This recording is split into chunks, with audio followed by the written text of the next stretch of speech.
Après l'ouverture de logiciel analyse système d'information, donc on peut manipuler et créer un MCD. Donc on a les boutons.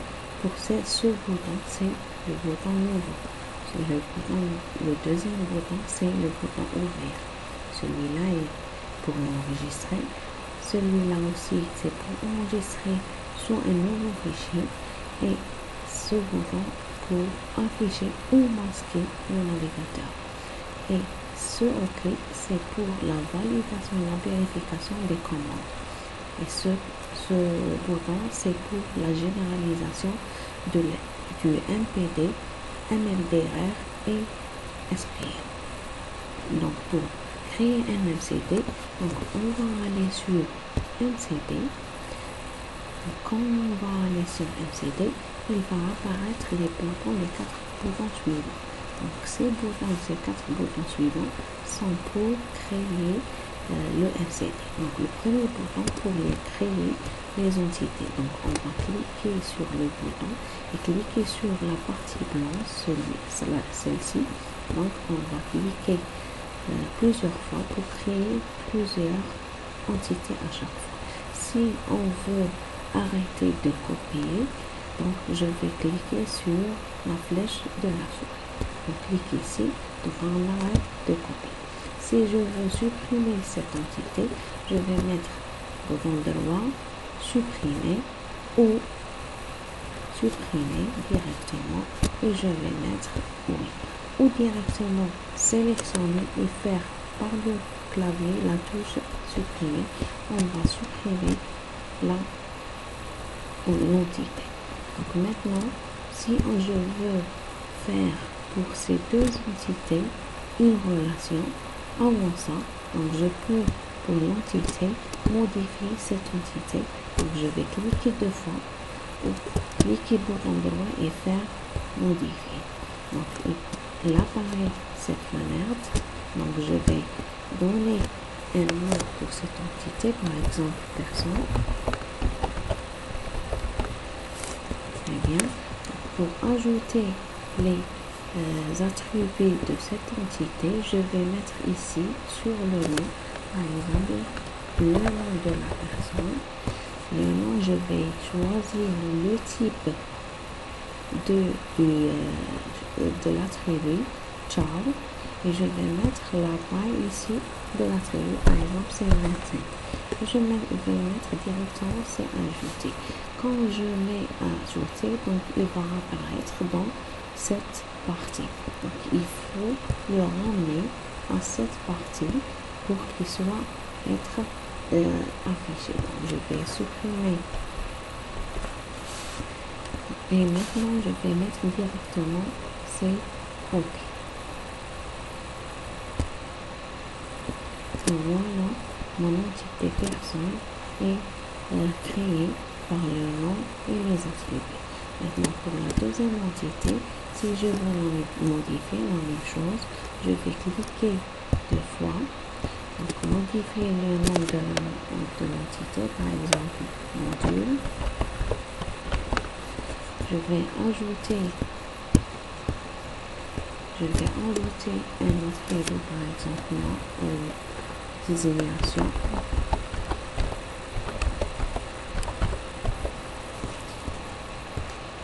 Child ou autre type. Donc je vais choisir child.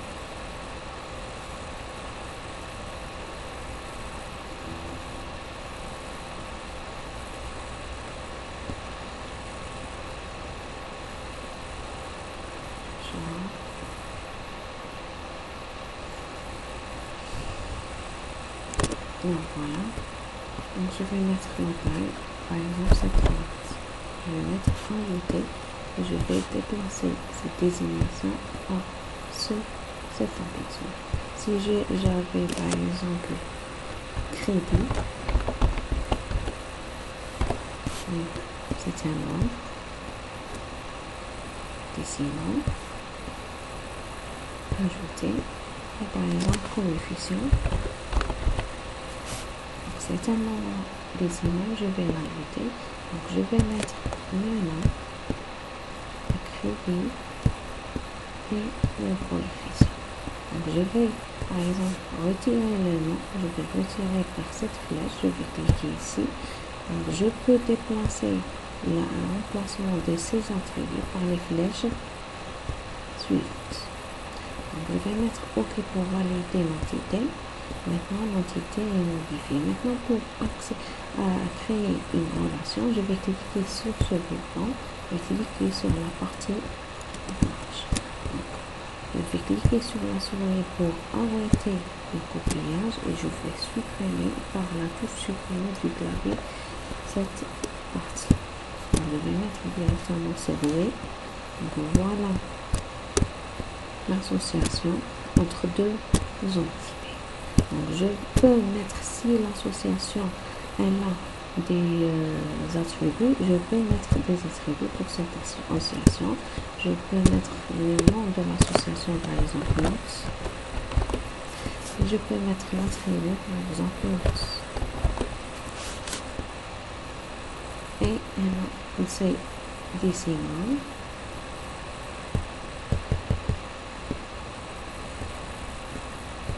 Décimal.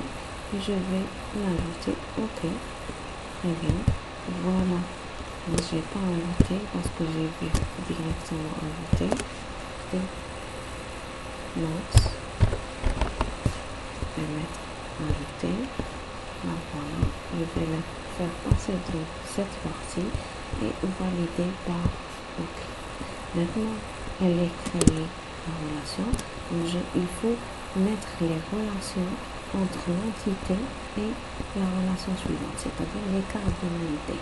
Je vais cliquer sur le bouton suivant, le troisième bouton, pour dessiner la cardinalité de cette partie. Je vais dessiner ici la cardinalité entre cette association et cette entité. Je peux modifier les cardinalités de ce lien en cliquant deux fois ou en cliquant sur le bouton droit modifier directement. Il apparaît cette fenêtre, donc je peux modifier les cardinalités 1N ou 0,1 ou 0,1. Par exemple, c'est 1N et je vais mettre OK. La même chose ici, donc je vais cliquer deux fois au bouton droit et je fais choisir la cardinalité et je mets OK. Donc pour valider l'organigramme MCD, le diagramme MCD, donc je vais voir le dictionnaire, je vais cliquer ici sur le dictionnaire pour voir le dictionnaire, c'est-à-dire tous les attributs qui sont parmi à l'intérieur des entités et des relations. Maintenant, je vais aller sur MCD, je vais valider ce MCD, OK. Donc, normalement, il est correct parce que il a affiché, voilà, les informations du dictionnaire ne sont pas dans le MCD. Le dictionnaire est correct. Donc là, on a une erreur sur le dictionnaire. Il faut aller sur le dictionnaire, supprimer ces deux-là. Donc, supprimer. Oui. Supprimer celui-là. Parce qu'il n'est pas sur le MCD. Donc, je vais le supprimer. Je vais mettre oui directement. Très bien. Celui-là aussi. Supprimer. Et je vais mettre yes. Donc, très bien. Maintenant, je vais valider les informations. Vérification de validation. Maintenant, mon dictionnaire, il est parfait et il est correct. Le MCD aussi, il est correct. Donc, je vais maintenant créer le MDP et le SQL et l'NMVR à partir de ce bouton. Donc, ce bouton va générer les trois choses. Donc, je vais cliquer ici. Donc, normalement, la dictionnaire est correcte. La création, elle est faite pour les trois diagrammes. Je vais cliquer sur MPD. Donc, voilà mon MPD créé, déjà créé. Je vais cliquer sur SQL. Voilà mon SQL déjà créé. Et pour le MLDR, voilà le MLDR déjà créé. Je peux enregistrer cette partie en cliquant sur le MDP. Je clique je peux enregistrer mon travail. Donc, par là, il utilise par clic sur MDB. Donc, voilà. Et je vais mettre enregistrer et sous forme PNG. Donc, je vais l'enregistrer sous forme PNG. Par exemple, diagramme DP6. Donc, je vais mettre directement save. Donc là, j'ai enregistré mon travail.